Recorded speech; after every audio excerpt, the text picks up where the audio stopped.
सभे मगहिया भाई बहन के भूलेटन काका के राम राम आथिन मगहिया खबर में सुनथिन देश दुनिया के खबर। हुगली नदी के नीचे से जुड़ल हावड़ा और कोलकाता मेट्रो 45 सेकंड में ई पार से ऊ पार हो जाए। प्रधानमंत्री कैलन सफर। बेतिया में प्रधानमंत्री नरेंद्र मोदी राजद पर जम के बरसलन। आज मोदी जैतन जम्मू कश्मीर। बिहार के मुख्यमंत्री नीतीश कुमार 7 दिन के ब्रिटेन यात्रा पर, वहां वो साइंस सिटी के करतन दौरा। महाराष्ट्र में लोकसभा चुनाव में भाजपा शिवसेना और एनसीपी के बीच 30-12-6 के फार्मूला हो सका है लागू। भारत जोड़ो न्याय यात्रा के दौरान राहुल गांधी कहलका कि जे केंद्र में उनकर सरकार बनत तो जाति आधारित गणना करवातन। पूर्व सांसद धनंजय सिंह के अपहरण मामला में होयल 7 बच्चर के सजाए।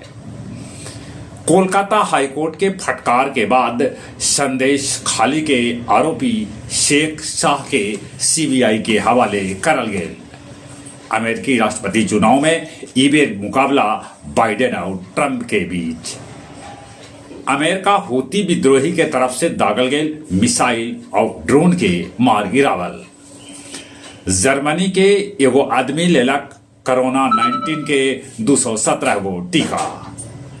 रूसी हमला में बाल बाल बच गलन जेलेस्की और ग्रीस के प्रधानमंत्री क्यारिकोस। मगही कवि रामनाथ सिंह के 8वीं पुण्यतिथि सतवती उच्च विद्यालय कारी शोभा वजीरगंज में मनावल गए। सुखदेव पैलेस मानपुर में बनावल गए एरोप्लेन डिजाइन रेस्टोरेंट 100 आदमी एक साथे बैठ के कर सकत डिनर। पड़ोसी के घर में लगल आग बुतावे में अमरपुर गांव के वार्ड सदस्यता के पति के करंट लगे से हो गए मौत। माइक्रो फाइनेंस कंपनी से खिजरसराय रोड में 1.16 लाख रुपया लूट लेला लुटेरा। आमस के भूपनगर में नष्ट कैल गेल 2 एकड़ में लगल अफीम के फसल। और अब कुछ खेल के समाचार। रणजी ट्रॉफी के फाइनल 10 मार्च के मुंबई और विदर्भ के बीच खेला जाए। दक्षिण अफ्रीका के तेज महिला गेंदबाज इस्माइल फेंकलन 132.1 किलोमीटर प्रति घंटा के रफ्तार से सबला तेज बॉल। फ्रेंच ओपन में चेउ टीचेन के हरा दिलन भारत के श्रीकांत।